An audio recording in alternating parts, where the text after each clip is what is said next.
White House officials saying some of the hardest hit cities, including New York, Detroit, and New Orleans, could see infections peak in the coming days.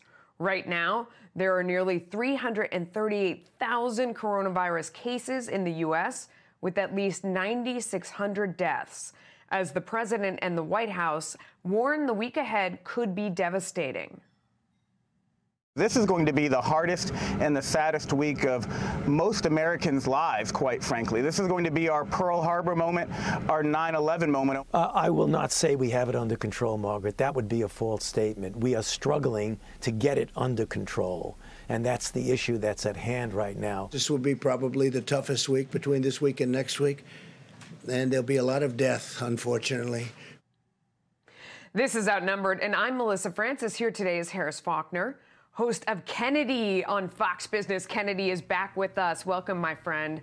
Attorney and Fox News contributor Emily Compagno is joining us as well, and Dr. Marty Makary, physician and professor at Johns Hopkins University and a Fox News contributor, and he is outnumbered. Dr. Makary, let me start with you. Where do you think we are in this? Do you see any glimmers of hope? I do, but I would caution against people overinterpreting one number looking better over the course of 1 or 2 days. We saw this in Italy when we got excited that their numbers had gone down from, say, 500 to 430. And it turns out that the numbers are best looked at as a 3-day moving average. So I wouldn't overinterpret things. I think sheltering is working. I think we're not seeing the massive spike that was possible. But I would just brace for the next 2 weeks to be a rough period, not just the next week. Kennedy, your thoughts? I'm very grateful that the spike that Dr. Makary is referring to has not happened, but I agree, we shouldn't be falsely confident, and you have to find the joy in the little things that being quarantined has shown us. And, you know, we have to follow all of this information. He's absolutely right. You can't just abstract one number and take that as a sign that everything is fine, or another number and use that as a hysterical point to fear that you're going to be stuck inside forever. We will come through this at some point, and a little bit of good news is going to go a long way, but we should still snuggle up as though there's a storm upon us. Yeah, Emily, I mean, it's going to be increasingly difficult, I think, as time goes on, as different parts of this nation are in different parts of this crisis. You know, for some states, it hasn't really hit them very hard yet. Places like New York, you know, maybe we've seen an apex or we're getting close to it, or whatever the numbers will show us. But that doesn't mean that it's not going to get worse in other parts of the country as we recover. What are your thoughts?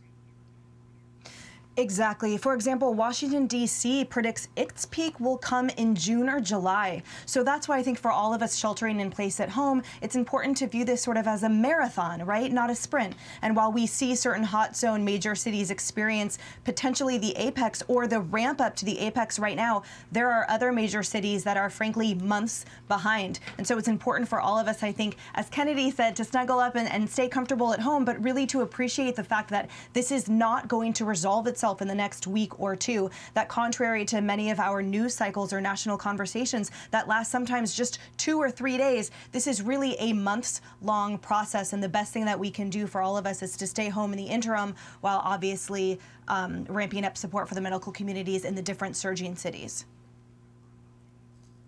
And Harris, I would ask for your thoughts, and also, I may be the only one, I'm not hearing Dr. Makary. I'm sorry to air our business here out on the air, but go ahead and your thoughts on this, and maybe you have a question for him.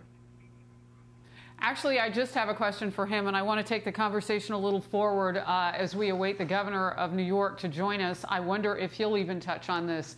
So part of going forward with an apex, as I understand it, Dr. Makary, is not just about the number of cases and the number of deaths that break us, you know, that break our hearts every day, but also the number of recoveries. And that's particularly interesting to me today from what I'm reading, that there is this push now, a blood drive to try to find plasma donors, if you will, so that we can look at their blood as a possible answer for treating and you know, supportive care for some of the people who are really suffering the most among us with COVID-19. What is your thought on the survivors of this and how they play a role? You know, Harris, survivors of any infectious diseases have long been an important piece of cracking the code on how to get beyond an infection. We saw it with HIV. We've seen it with other infections, and 99% of people recover from COVID-19 infection. That means there's going to be a lot of discharges, a lot of recoveries, and those people have antibodies. Those antibodies are already being extracted at hospitals like my own and other places. So not just can those antibodies be used, but they can be duplicated in a laboratory to try to come up with a good therapeutic. How just soon, Dr. McCary, I can hear you now, Kennedy. thank goodness. Can I Dr. ask McCary, if I can follow on question? that. One of the other stats that I've been hearing is that, you know, our ventilator use is down now as well, here in New York at least. We're seeing a slight dip in that. Does that say to you maybe that people are catching the symptoms earlier and maybe taking better care of themselves so they don't get to that point? Or how would you explain that? And then Kennedy, please feel free to go ahead next. I think it shows that sheltering in place is working. Look, I'm personally not interpreting the slight decrease as a decrease. I'm interpreting it as a non-spike. And so I'm not finding any comfort in 1 or 2 days of numbers because the doctors on the ground are telling me they're incredibly busy. There was a piece in the Washington Post just recently showing that many hospitals are not reporting everything.